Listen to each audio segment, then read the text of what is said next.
Good morning students. तो हम 10th class के सेकंड बुक के सेकंड चैप्टर को पढ़ रहे थे, द थीप स्टोरी। और लास्ट टाइम हमने ये पढ़ा कि किस तरह जो एक थीप होता है वो अनिल को रॉब करने के लिए उसको अपना नाम हरी सिंह बताता है और उसके साथ अनिल के साथ उसके घर में चला जाता है। ओके, तो आगे देखते हैं हम कि लेसन में क्या होता है। ओके, सो वेट कीजिए एक मिनट।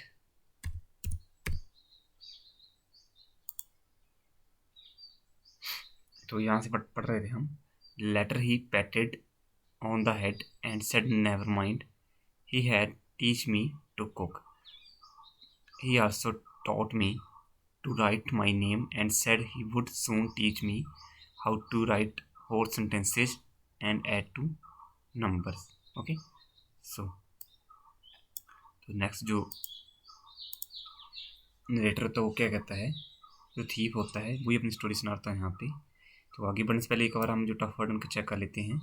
तो सबसे पहले जो टफ वर्ड है यहाँ पे वो है पैटेड। ओके, पैटेड पे मीनिंग होता है बार बार अपनी हथेली से टच कर, ठीक है, किसी के हेड को, ठीक है। और नेक्स्ट है यहाँ पे नेवर माइंड। तो नेवर माइंड का means not to get disappointed, कि डिसपॉइंटेड ना होना। ओके, तो ये दो वर्ड हैं जो चेक कर लेने आपने। सो नेक्स्ट देखते हैं कि एनएसएल में क्या होता है। तो मीटर कहता है कि इसके बाद जो अनिल होता है वो बार बार मेरे हाथ को या बार बार मेरे सिर को अपने हाथ से टच करता है, अपनी पाम से टच करता है और कहता है कि तुम डिसपॉइंट मत हो, ठीक है। और आगे वो क्या कहता है कि वो मुझे क्या सिखाएगा, खाना बनाना सिखाएगा। ओके, एंड साथ में उसको वो पढ़ना लिखना भी सिखाएगा और ये बताएगा कि इस तरह की अपना नाम लिख सकता है और ये सिखाएगा कि पूरा सेंटेंस किस तरह लिखते हैं और किस तरह एडिशन की जाती है। ओके, किस तरह एडिशन की जाती है। तो ये सब बातें कौन थीप जो होता है वो सुनाता है, जिसका नाम क्या होता है लेसन में, Hari Singh. Okay, so next देखते हैं। I was grateful, I knew that once I could write like an educated man, there would be no limit of what I could achieve. Okay, it was quite pleasant working for Anil. Okay, so देखते हैं यहाँ पे tough word क्या क्या है। तो grateful देखते हैं, एक वर्ड है यहाँ पे है ग्रेटफुल, ये रहा word.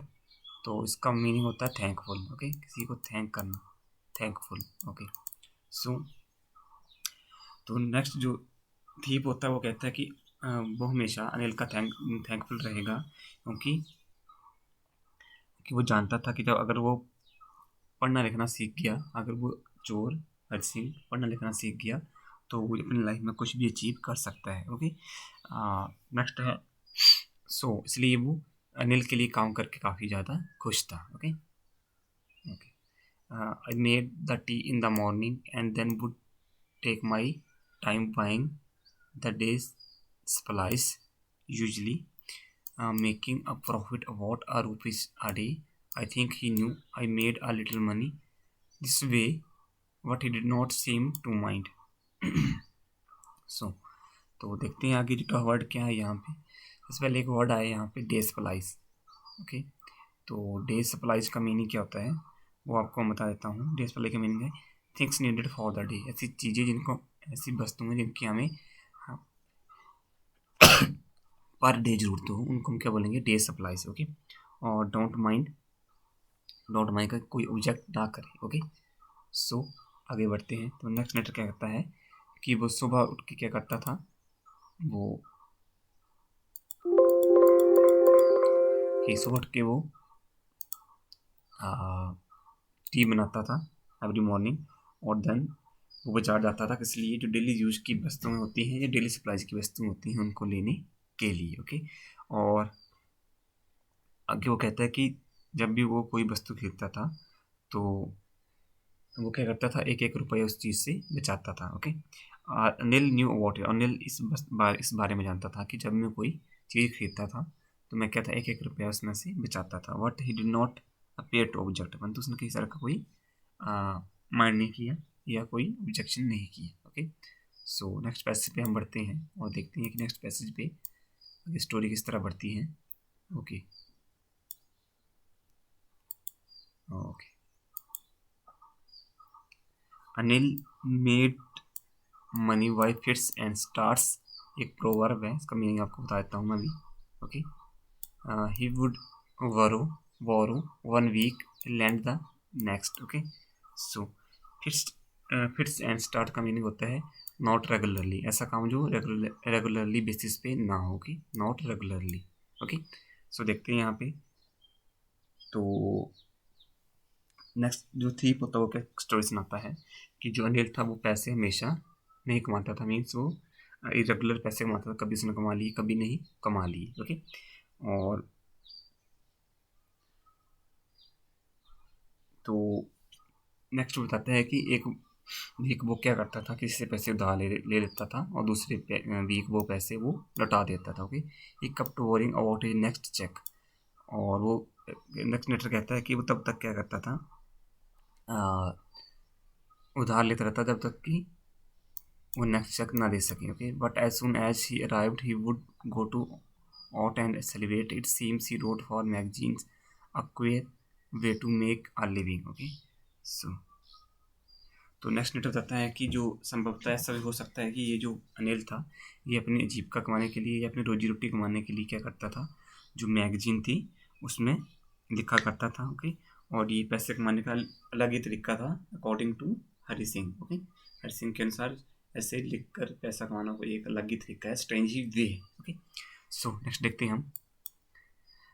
One evening he came to home with a small bundle of notes. He saying he had just sold a book to a publisher. At night I saw him tuck the money under the mattress. Okay, तो टक का meaning क्या होता है? टक का meaning होता है किसी चीज़ के पीछे हाइड करना, टू हाइड समथिंग, किसी चीज़ को छुपाना, टू हाइड HIDE समथिंग, किसी चीज़ को छुपाना। ओके, तो देखते हैं नेक्स्ट स्टोरी में क्या होता है। तो एक इवनिंग को क्या होता है कि जब जो हरि सिंह वापस घर में आता है तो उसके पास क्या होता है, नोटों का एक बंडल होता है, और ये कहता है कि ये उसने एक बुक बेचकर पब्लिशर को बुक बेची है और उससे जो पैसे कमाए वो हैं। और रात को जो चोर क्या देखता है कि वो उस पैसे को कहाँ टक करता है, कहाँ छुपाता है, अंडर द मैट्रेस। ओके, जो मैट्रेस होती है उसके नीचे छुपा देता है। ओके, नेक्स्ट है I had been working for Anil for almost a month, and apart from cheating on the shopping, had not done anything in my line of work. Okay, so apart from, other than, ठीक है, apart from का meaning होता है other than, ठीक है, और माई line of work यानी माई जो उसका प्रोफेशन था, माई लाइन ऑफ वर्क मीनिंग होता है प्रोफेशन। ओके, तो प्रोवर्ब है ये भी, सॉरी फ्रेजेस है ये भी। सो देखते हैं आगे क्या होता है स्टोरी में। तो नेक्स्ट जो थी वो कहता है कि लगभग मैंने उसने एक मंथ अनिल के पास गुजार दिया था और उसने कुछ नहीं किया, बस चीटिंग की थी। जब वो शॉपिंग करता था वो हर दिन एक एक रुपया वहाँ से चुरा लेता था या बचा लेता था। और I had not done I had not anything of my profession, ठीक है, तो वो बोलता है कि मैंने कुछ नहीं किया, बस मैंने चोरी ही की जो मैं कर रहा था। ओके, नेक्स्ट है यहाँ पे I had every opportunity for doing so. Anil had given me a key to the door, and I could come and go as I pleased. How I was the most trusting person I had ever met. Okay, so next matter क्या कहता है कि उसको वहाँ से पैसे चुराने के लिए जो कि अनिल ने रखे होते हैं उसको काफ़ी ज़्यादा मौका मिलता है।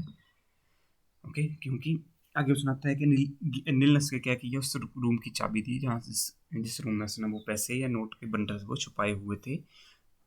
और हरि सिंह कहता है कि मैं वहाँ पे किसी भी समय चोरी कर सकता था और यहाँ से जा सकता था। वट जो नील था उसने क्या किया, हरि सिंह पे ट्रस्ट किया था। Okay, he had trusted me, nobody else had ever trusted me so much, और किसी व्यक्ति ने आज तक मुझ पर इतना ज़्यादा विश्वास नहीं किया था। ओके, नेक्स्ट देखते हैं यहाँ पे, and that is why it was so difficult to rob him, इसी कारण क्या था उसको लूटना, अनिल को लूटना काफ़ी ज़्यादा मुश्किल था। Okay, it is to rob a greedy man. Next letter कहता है कि ग्रीडी मैन को लूटना आसान होता है, जो लालची होता है उसको लूटना आसान होता है, because he can afford to be robbed, क्योंकि वो अफोर्ड कर सकता है कि उसको लूटा जाए तो उसको कोई फ़र्क नहीं पड़ेगा क्योंकि उसके पास पहले से काफ़ी ज़्यादा पैसे होते हैं। But it is so difficult to rob a careless man, sometime he does not even notice he had been robbed and that takes all the pleasure out of the work. Okay, so next matter क्या कहता है कि एक ऐसे person को लूटना difficult है जो कि क्या है, केयरफुल नहीं है। Some time he will not come to know that he has been robbed, कई बार उसको ये पता नहीं चलता है कि उसकी चोरी हो गई है। ओके, जो केयरलेस पर्सन होगा उसको ये पता भी नहीं चलेगा कि उसको क्या है, उसकी क्या चोरी हो गई है, उसकी वो चीज़ चुरा ली गई है। Therefore there is no pleasure in robbing a careless person. तो इसलिए जो वो हरि सिंह है, जो कि एक थीफ है, वो ये कहता है कि एक ऐसे पर्सन को, यानी नील को, जो कि केयरलेस पर्सन है, उसको लूटने में कोई खुशी नहीं मिलेगी, कोई प्लेजर नहीं मिलेगी। ओके, सो नेक्स्ट देखते हैं हम।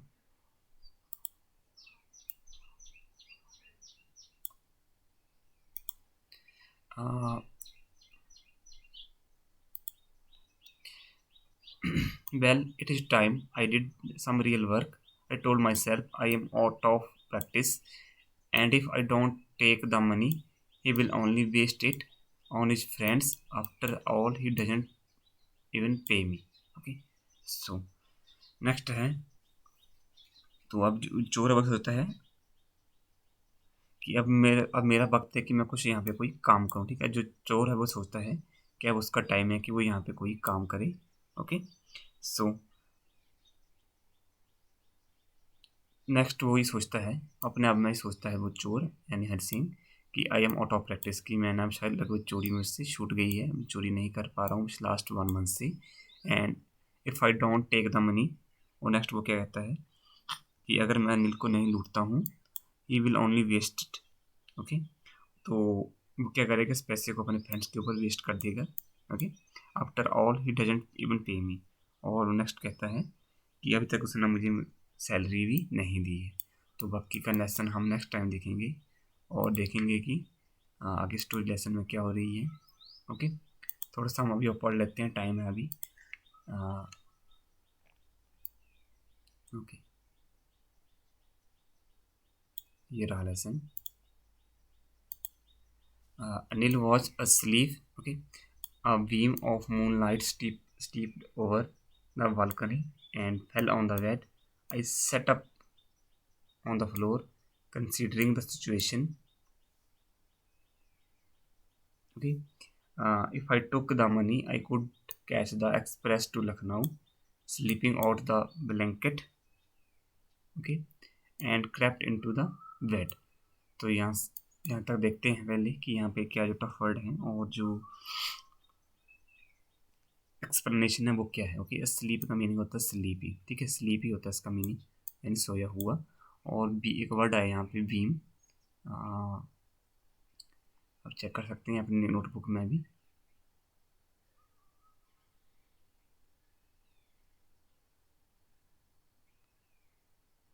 ओके, छोड़ो, नेक्स्ट टाइम देखते हैं इसको। अब वर्ड में नजर में आ गया तो उसको चेक करते हैं हम। ओके, सो ये रहा वर्ड बीम। ठीक है, सेकंड लाइन में था ये, फर्स्ट सेकंड लाइन में। ठीक है, इसका मीनिंग क्या होता है, रेज। ओके, सो देखते हैं यहाँ पे क्या होता है। तो नेक्स्ट जो ठीक हो जाता है कि बताता है कि जो अनिल था वो सोया हुआ था, और जो मून लाइट थी वो कहाँ से, बालकनी से कहाँ आ रही थी, अनिल के बेड की तरफ आ रही थी। ओके, और considering the moon light I set on the floor. ठीक है, और तब क्या था, वो जो चोर था वो अपने बेड पे बैठ गया था, और वो सोचता है if I know still money from Anil I can take 10:30 PM express train to Lucknow. Next जो थीप है ये सोचता है कि अगर मैंने अनिल के जो पैसे इसमें रखे हुए वो मैं चुरा लूँ, तो मैं जो 10:30 पे एक्सप्रेस ट्रेन जो लखनऊ को जाती है उसको मैं आसानी से ले सकता हूँ। ओके, सो आगे देखते हैं। Sleeping out of his out of the blanket I crept up to the bed. Anil was sleeping peacefully. His face was clear and unlined. Even I had more marks on my face, through mine were mostly scars. Okay, okay, आगे बढ़ने से पहले हम एक बार जो tough word को एक बार check कर लेते हैं कि क्या क्या है यहाँ पे। तो स्लीपिंग आउट का मीनिंग है यहाँ पे फर्स्ट वर्ड आया था। ओके। तो स्लीपिंग आउट का मीनिंग है कमिंग आउट, मीन अपने बिस्तर से बाहर आना। Okay okay. और क्रैप्ट का मीनिंग होता है घुसना। ओके। और अनलिमिटेड अनलाइन फेस मीन्स, ये रहा अनलाइन फेस मीन्स ऐसा फेस जिसपे क्या हो, कोई किसी भी तरह की कोई मार्क ना हो। ओके। और यह जो यंग लुकिंग फेस हो। मार्क्स का मीन आप जानते हैं स्पॉट होते हैं। ओके, धब्बे। और स्कार्स का मीन आप जानते हैं स्कार्स क्या होते हैं, स्पॉट लेफ्ट बाय अ वॉन्ड और अ डिजीज। ओके, निशान होते हैं जो कि किसी घाव या किसी बीमारी की वजह से फेस पे रह जाते हैं। ओके, या किसी भी पार्ट ऑफ बॉडी पे रह जाते हैं, उनको क्या बोलेंगे, स्कार्स बोलेंगे। ओके। तो आगे देखते हैं हम, आगे है I came out of my blanket. Next थीप क्या बोलता है कि मैं अपने जो बेड था उससे बाहर में आ गया। Okay, he came out of his blanket. Okay, और crawled up to the bed of Neil. और वो क्या कहता है कि जो कहाँ पे क्रैप्ट हो जाता है, क्रॉल्ड हो जाता है, जो बेड होता है किसका, नील का। अनिल वॉज स्लीपिंग पीसफुली, और अनिल बिल्कुल आराम से सोया हुआ होता है। और उसका जो फेस होता है वो क्लियरली देखा जा सकता है किसमें, जो मून लाइट थी वहाँ पे देखा जा सकता था। ओके, और उसका जो फेस है वो काफ़ी ज़्यादा यंग दिखाई दे रहा था। ओके, उसका जो फेस था वो काफ़ी ज़्यादा यंग दिखाई दे रहा था। और I had more spots on my face, most of these spots were scars. तो नेक्स्ट जो अनिल है वो ये कहता है कि उसके फेस पे काफ़ी ज़्यादा स्कार्स थे। उसकी फेस पे काफ़ी ज़्यादा स्कार्स थे, और ये जो स्कार्स थे वो उसके फेस पे थे। ओके, तो आज के लिए इतना काफ़ी है। नेक्स्ट टाइम हम जो बाकी का बचा हुआ चैप्टर है उसको डिस्कस कर लेंगे, और इसके जो क्वेश्चन है वो भी डिस्कस करेंगे। Okay, thank you.